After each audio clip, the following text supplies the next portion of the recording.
شاہ صاحب کے جلیل القدر فرزندوں میں سے دو یعنی شاہ عبد القادر اور شاہ رفیع الدین نے قرآن مجید کے باب محاورہ اور لفظی ترجمہ کر کے گویا اپنے والد مرحوم کے شروع کیے ہوئے لفظی ترجمے یعنی اردو میں اردو ترجمے لفظی اور باب محاورہ اپنے والد مرحوم کے شروع کیے ہوئے کام کو منطقی انتہا تک پہنچا دیا۔ اور کون کہہ سکتا ہے کہ آج بر صغیر پاک و ہند میں علم و فہم قرآن کا جو غلغلہ اور ہم ہمہ ہے وہ سب دہلی کے اس عظیم خانوادے کی مساعی کا نتیجہ نہیں ہے۔ جتنے تراجم بعد میں ہوئے ہیں کوئی شخص مستغنی نہیں ہے شاہ عبد القادر کے ترجمے سے اور شاہ رفیع الدین کے ترجمے سے۔ امام الہند،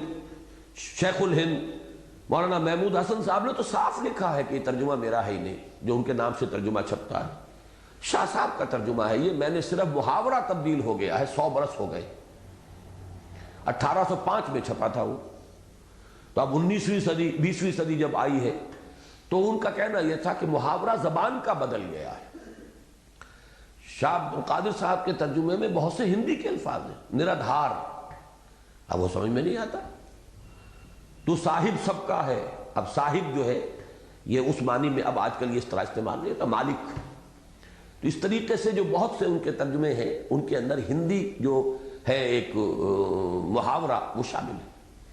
لیکن یہ کہ شیخ الہند یہ فرماتے ہیں کہ میں نے صرف ان چیزوں کو تبدیل کر دیا ہے کہ ایڈیم جو بدل گیا ہے اردو کا، میں نے جو کرنٹ ایڈیم ہے وہ وہاں پر تبدیل کر دیا، اور ترجمہ انہی کا ہے۔ یہ شیخ الہند مولانا محمود حسن رحمۃ اللہ علیہ فرماتے، باقی جس نے بھی ترجمے کیے سامنے رکھا ہے۔ الغرض ویسے تو امام الہند حضرت شاہ ولی اللہ دہلوی کا